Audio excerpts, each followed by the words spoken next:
Hello, I'm Dr. Graham Teague. This is a brief video to demonstrate two very simple techniques that you can use now to see if you have spinal imbalances. Now it's these imbalances that cause your pain, whether you have low back pain, sciatica, neck or even upper back pain. Now the first test is very simple. All you're doing is looking at your pelvic height. So all you do is look in a mirror and note if one side of your pelvis is higher than the other.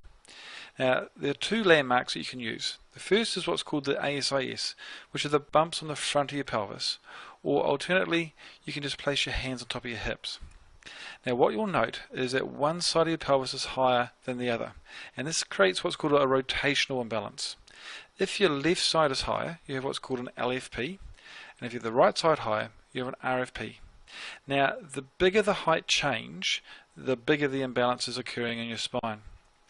And also you can look at the side view of your posture, and this is what detects what's called a tilt type imbalance, where you can have a sway back where the curve in your low back is a lot greater, or you may have a flattened spine. Now it's the pelvis which is the foundation of your spine, and it's the imbalances that are centered around here that can create pain throughout your spine, causing both muscle as well as joint tension. Now, a second test that you can use, which also confirms these imbalances, is what's called a straight leg raise. So simply lie on your back with your knees bent and then straighten one leg and raise it as high as you can until you can feel a pulling in the back of your leg or in your lower back. And then just repeat this for the other side. Now there are two things that you will note. First that you may find is you can lift one leg higher than the other side. Now if this is the case, then again it confirms that you have a rotational imbalance. Secondly, people should be able to lift their leg up to almost 90 degrees.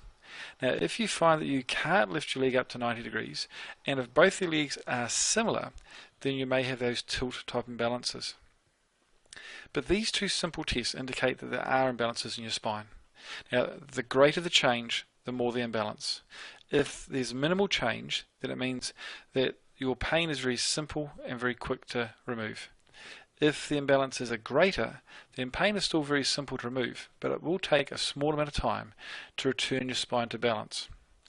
But these two tests can be used to detect your imbalances now, but you also can use them to monitor your imbalances. Long-term wise, you can use these same tests to make sure your spine stays in balance, which is important for a long-term future of being